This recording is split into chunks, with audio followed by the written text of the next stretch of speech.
करता हूँ। आज का दिन प्रतीक है बलिदान का, बलिदानियों के सम्मान का, हमारे पूर्वजों के आन का और इस देश के शान का। दो पंक्ति इस प्रकार से है दोस्तों, दो पंक्ति इस प्रकार से है कि रावण का वध बिना राम के वनवास के संभव नहीं था। रावण का वध बिना राम के वनवास के संभव नहीं था। और यकीन मानिए दोस्तों, ये स्वतंत्र भारत बिना भगत सुभाष के संभव नहीं था।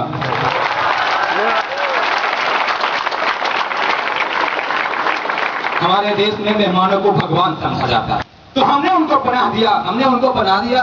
सोचा वो मेरा मेहमान था, किसे पता था व्यापारी के भेष में वो हैवान था। धीरे धीरे विदेशी हुकूमत ने हमारे राष्ट्र पर कब्जा कर लिया, हमारे साथ पशुओं से भी बदतर सुलूक किया जाने लगा। जालियांवाला बाग नरसंहार उन दिनों आम हो गया था। जानते हैं क्यों? क्योंकि यह देश अब गुलाम हो गया था। कुछ दीवानों ने भारत माता को गुलामी के अभिशाप से मुक्त कराने का बीड़ा उठाया। यह देश से बेहिसाब मोहब्बत करने वाले दीवाने थे, यह देश से बेहिसाब मोहब्बत करने वाले दीवाने थे, यह देश के धूली के लिए सूली पर चढ़ जाने वाले दीवाने थे। हम सदैव ऋणी रहेंगे इन दीवानों के, जिन्होंने हंसते हंसते इस देश के लिए अपना सर्वस्व न्यौछावर कर दिया।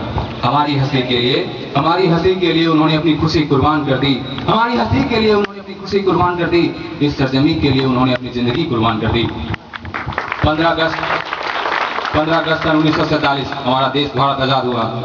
आजादी कुछ सालों बाद हम लोगों ने अपना संविधान बना लिया। आज भारत विश्व का सबसे बड़ा एवं ताकतवर लोकतंत्र है। इसका श्रेय बहुत हद तक हमारे संविधान को जाता है। आजादी के बाद हमारे अन्नदाता, हमारे किसानों ने जी तोड़ मेहनत की। इस कारण कृषि के क्षेत्र में क्रांति से आ गई, जिसे हरित क्रांति के नाम से जाना गया। आजादी के बाद भी हम पर कई विदेशी आक्रमण हुए, हमारे जवानों ने उनका डट कर सामना किया। हमको आज तलक कारगिल का वो जमाना याद है, हमको आज तलक कारगिल का वो जमाना याद है, वो तेरा हंसते हंसते देश पे कुर्बान होना याद है।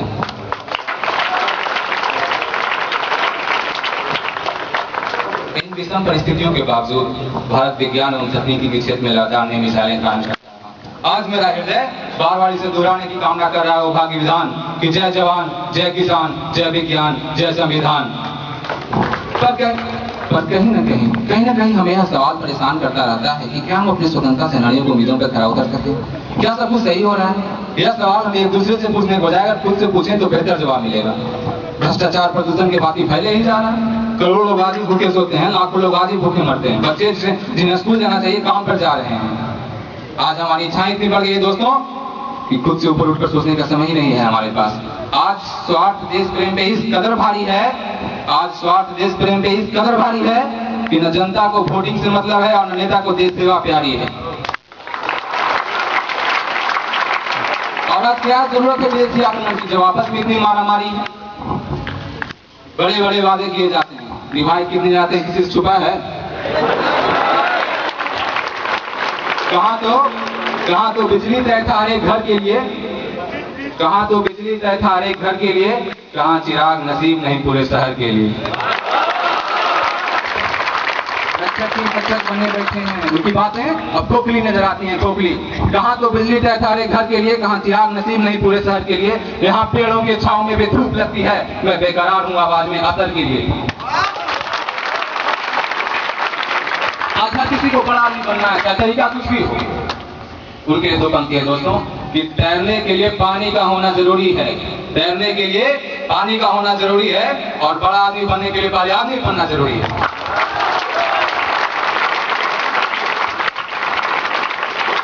आज पॉलिटिक्स में भ्रष्टाचार, ब्यूरोक्रेसी में भ्रष्टाचार, जुडिशियरी में झूठाने का।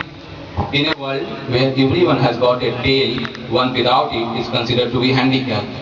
अगर बाकी दुनिया गलत कर रही है तो जाहिर सी बात है मेरे सही कामों को बेवकूफी समझा जाएगा। इसका मतलब ये तो नहीं कि मैं भी गलत हो जाऊं। आज जरूरत है हमें प्रेरणा लेने की, उन दीवानों से, उन वीरों से, उन वीरंगनाओं से जिन्होंने अपना सर्वस्व न्यौछावर इस देश में कर दिया सिर्फ इस आस पे कि उनकी आने वाली पीढ़ी इस देश को सपनों से भी प्यारा बनाए। घनघोर अंधेरा भी सूर्योदय के बाद दिव्य ज्योति में बदल जाता है। घनघोर अंधेरा भी सूर्योदय के बाद दिव्य ज्योति में बदल जाता है, और एक लुटेरा भी आत्ममंथन के बाद रामायण रचयिता में बदल जाता है।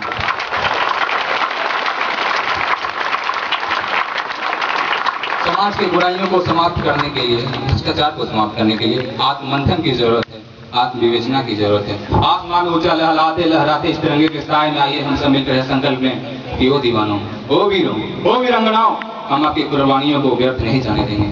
हम इस देश को सपनों से ही प्यारा बनाएंगे। सभी देशों एवं दिशाओं में इस भारत की ख्याति को फैलाएंगे। जय हिंद, जय भारत।